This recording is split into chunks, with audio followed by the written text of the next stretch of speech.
Hello and welcome to my channel. My name is Amanda and today I'm going to be doing an impressions or mini review of Mika and the Witch's Mountain.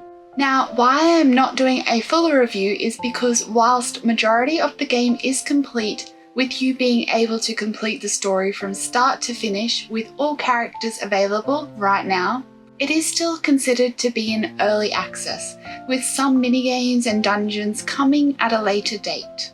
I also want to discuss it in a more casual format than my regular reviews. Mika and the Witch's Mountain is available now on Steam, which is where I played it, and it's also available on Nintendo Switch, with it coming to consoles at a later date. I did receive a free copy of the game for this review, however, as always, all impressions are my own. So with that stuff out of the way, let's talk about the game. Mika and the Witch's Mountain was clearly inspired by Studio Ghibli's Kiki's Delivery Service, a personal favourite movie of mine, and being able to enjoy a game inspired from this had me interested. I had been following this game for a long time and I am glad I did because the end product was very enjoyable. It has wholesome and cozy vibes throughout. The story follows Mika, who sets out on a journey to become a fully fledged witch. To do this, she must first reclimb to the top of the Witch's Mountain after she is kicked off and her broom destroyed. Lucky for Mika, she lands in a cute town, and with some help from the townsfolk, she can even earn money for a new broom by working as the delivery person for the local post office. This makes up the bulk of the game. You receive delivery requests to fulfill, with each delivery granting you a stamp and eventually earning you money.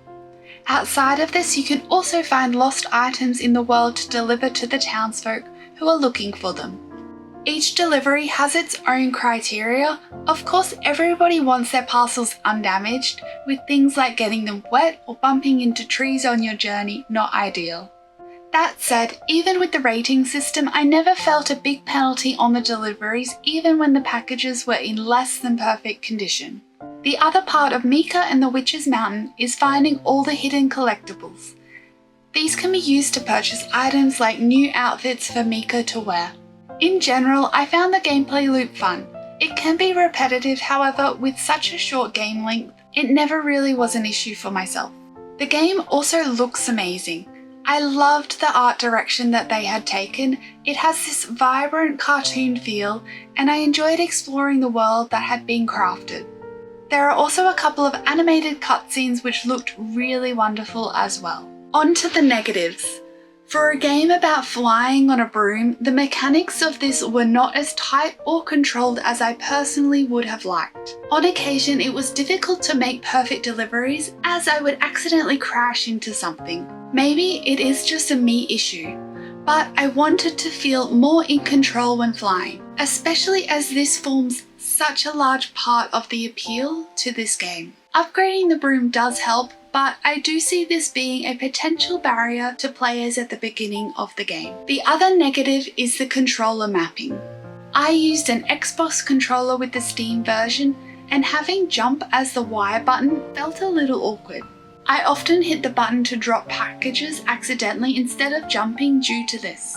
You also have no options to change the button configurations, so it's a matter of getting used to this control scheme.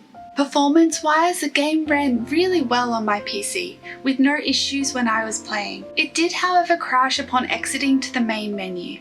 Luckily, that did not impact my save file, and I lost zero progress. So I was able to just pick back up from where I was the next time I decided to play the game. So there you have it, the good and bad of Mika and the Witch's Mountains. For me personally, the positives did outweigh the negatives. With the game feeling like a hidden gem, it has such cozy vibes and a unique gameplay loop. Unless there are other games out there where you are a witch who delivers mail, let me know in the comments below if there is. Otherwise, I hope this gave you some idea of what to expect with this game. Thank you so much for watching. Bye bye!